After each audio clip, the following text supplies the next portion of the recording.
नमस्कार। आज नामांकन पत्र दाखिल करने की आखिरी तिथि थी और बहुत सारे लोगों ने झज्जर विधानसभा क्षेत्र से नामांकन पत्र दाखिल किया है। मुकाबला किस किस के बीच रहता है, यह समय की गर्भ में है और जिस प्रकार से भाजपा में बगावत हुई है उसी प्रकार से कुछ बागी सुर कांग्रेस में भी देखने को मिले हैं।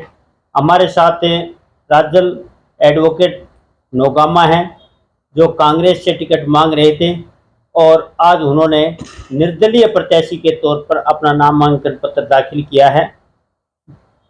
राजल जी से बात करेंगे कि ऐसी स्थिति उनके सामने क्यों हुई। राजल जी, आपका स्वागत है। और ऐसी कौन सी परिस्थितियां होगी कि आप पार्टी से बाहर जाके, आप तो जन्मजात बता रहे हैं कांग्रेसी हूँ। पत्रकार साहब, आपको और आपके दर्शकों को, अलका झज्जर को हाथ जोड़कर नमस्कार। हम 3 पीढ़ी से कांग्रेसी हैं।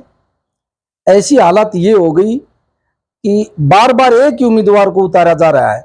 हमने 3 बार इसको यहाँ से विधायक बना दिया। चौथी बार मैंने कांग्रेस के उच्च कोटि के नेता से उनसे प्रार्थना करी, मेरे हल्का झज्जर के अंदर किसी भी गांव में ये आखिरी टिकट को दे दिया जाए, अगली बार हल्का ओपन हो जाएगा। मेरी सबसे हाथ जोड़कर प्रार्थना है, अगर कोई व्यक्ति ऐसी कास्ट में नहीं आता है तो राजन नौगामा आपके सामने खड़ा है हल्का झज्जर की सेवा करने के लिए।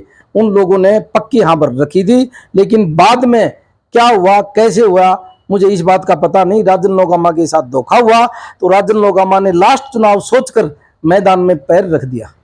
ये भी तो संभव है ना कि अगला विधानसभा क्षेत्र का जो नया परिसीमन होगा तो आपका बन जाए। और ये भी होता है कि पार्टियों में एक सर्वे कराया जाता है, उसमें हो सकता है कि तब भुक्कल जी टॉप में रहे हो, आपका नंबर नहीं हो, या वैसे भाईचारा टिकट वितरण में। पत्रकार साहब, भाईचारा और सिफारिश से टिकट मिली है। जैसे आपने जगरा करा, ये सबसे टॉप पर मेरी सर्वे थी। राजन नौगामा को हर गांव में 100 से 150 लोग सीधे जाति तौर पर जानते हैं और सर्वे में मैं टॉप पर था। और सर्वे के आधार पर ही मैंने कांग्रेस पार्टी की टिकट के लिए आवेदन किया था, न कि सिफारिश और पैसे के बलबूते पर किया था। तो विधायक बनने की इच्छा रही है? विधायक बनने की इच्छा नहीं है साहब। मैं तो हल्का झज्जर की सेवा करने के लिए हमेशा तत्पर रहता हूँ। 24 घंटे हल्का झज्जर की सेवा के लिए न्यू इंतजार करता हूँ और मेरे हाथ से अगला काम सेवा के लिए क्या होगा। देखिए, ऐसा माना जा रहा है कि इस बार कांग्रेस की सरकार सत्ता में आ जाएगी, होगा क्या वो तो समय बताएगा। लेकिन आप वो देखिए, उसमें गीता भुक्कल जी ने पहले भी काम कराए, विकास के कार्य कराए हैं, तो आगे भी तो और काम हो जाएंगे इस क्षेत्र के, और वो बड़ी नेता मानी जाती है। पत्रकार साहब, जब ये स्वास्थ्य और शिक्षा मंत्री थी उस वक्त इनसे ये पूछो, ये पीजीआई कहाँ बनाया, यूनिवर्सिटियां कहाँ बनाई?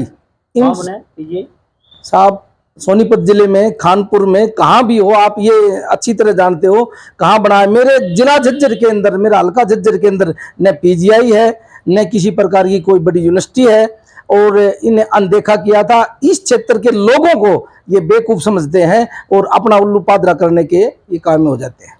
तो मेरा एक सवाल ये है कि क्या आपने चुनाव के लिए नामांकन किया है, ये एक सहानुभूति के लिए या अपना प्रेशर क्रिएट करने के लिए, या वास्तव में चुनाव लड़ेंगे आप? पत्रकार साहब, वास्तव में चुनाव लड़ूंगा और जनता की उम्मीद पर खरा उतरूंगा। और जनता से मैं प्रार्थना कर रहा हूं, मैं आपका बेटा हूं, मैं आपका सेवक हूं, न कोई नेता।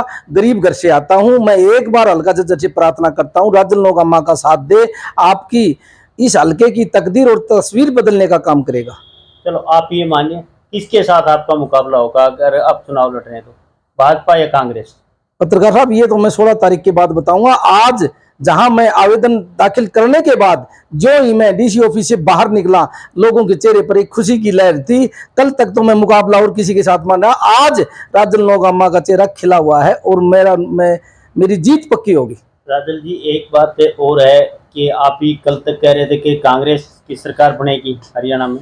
अगर आपस में ऐसे ही हराएंगे तो कैसे बन पाएगी फिर, या आप बन के उनका समर्थन करेंगे? पत्रकार साहब देखो, सबसे पहली बात यह है, टिकट वितरण गलत हुई है। अगर सही तरीके से कांग्रेस टिकट दे देती तो कांग्रेस की सरकार अवश्य बनती। अब आपकी बात को लेता हूं मैं, बीजेपी और कांग्रेस दोनों का भविष्य गर्भ के अंदर है, नहीं पता किसकी सरकार बनेगी, लेकिन राजन लोगामा आजादी के तौर पर अगर यहाँ से विधायक बनता है तो अलका झज्जर की सेवा करेगा। अगर यहाँ अलका झज्जर की कोई सुनवाई नहीं करता है तो विधानसभा के अंदर राजन लोगामा अनशन पर बैठने का भी काम कर सकता है। ये थे राजन लोगामा एडवोकेट साहब, और इनका मानना है कि वो चुनाव लड़ेंगे और सेवक के रूप में कार्य करेंगे। विधायक की चाह नहीं है, सेवक बन के जनता का और क्षेत्र का विकास सेवा करना चाहते हैं।